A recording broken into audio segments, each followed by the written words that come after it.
I'm Diha from HRWays. I own a technical recruitment agency, and we're going to discuss the impact of Middle East, Iran, US conflict on job market in the Middle East.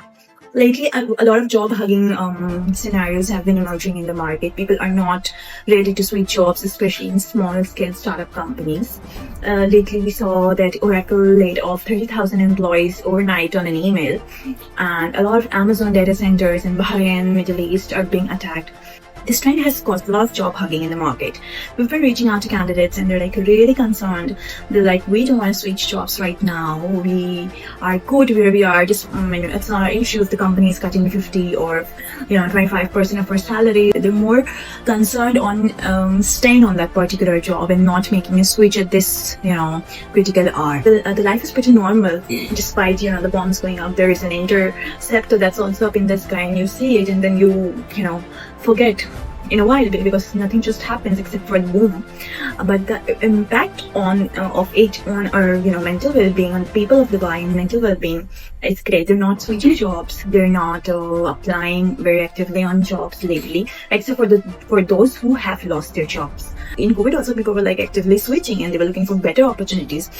But I have seen candidates, I've met candidates who've been applying with us religiously. Now that we call them, they're very scared to explore any new opportunity. And people who are already on jobs, they're also as much scared because, the big companies especially are big people, companies that have, 1,000, 2,000 above employees. They are under a lot of pressure to, cut resources.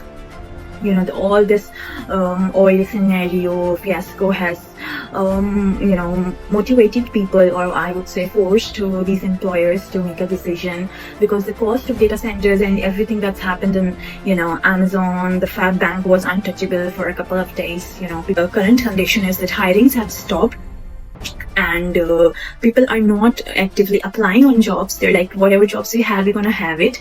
People who have lost jobs, they're in such a distress, especially most of the population in the UAE, they're residents. They don't have passports, so they have a very couple of months or days to find another job, which is practically becoming very difficult. Pick and choose trend has also emerged in the Middle East on who is getting the jobs, who's getting the visit visas. So that is what all is happening in the recruitment space, and how even if you're in an Asian region where the war it's not directly bombing, but it has come to our offices and it has started affecting us, and all of us, we pray that it gets sorted very soon.